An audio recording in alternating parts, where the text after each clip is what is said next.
And picking up from where we left off earlier on this incredibly beautiful day out here in Blouberg, we are facing the direction of the west coast, and we're discussing the context in which our hikes take place.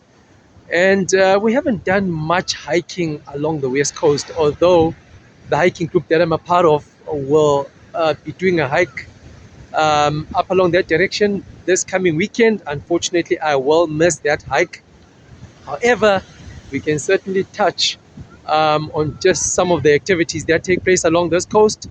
And an item of interest, we've got a Big Bay just up along the coast, a walking distance from here, really.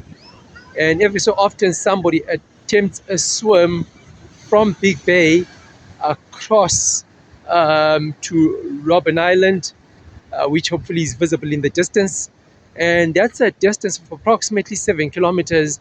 And as far as I'm aware, such attempts are almost always under controlled conditions. And the West Coast also is one of the fastest developing parts of the country, if not the fastest developing part of the country. It's a beautiful part of the province, and some very beautiful neighborhoods, the likes of Melkbos, lie out in that direction. And also of interest, Blouberg Nature Reserve lies just a few kilometers up along this coast.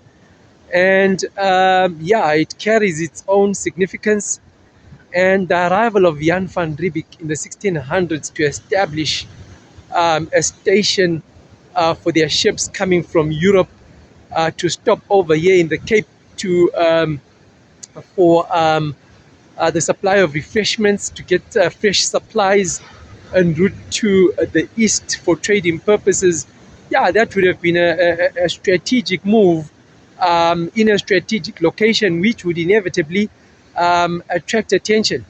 And certainly the British would soon want a piece of the action here, resulting in a battle that took place between the Dutch and the English for control over the Cape, a battle that became known as the Battle of Blouberg.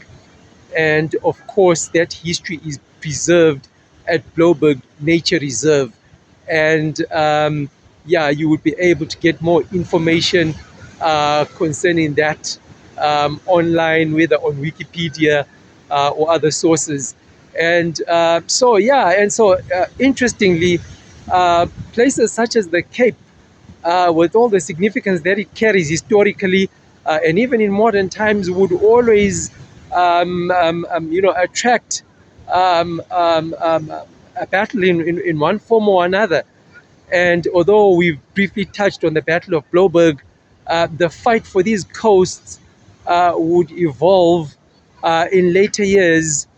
And Robben Island certainly carries some historical significance when it comes to that. And we are going to touch on that briefly when we discuss this coastline in the opposite direction, all in the context in which our hikes take place. God bless.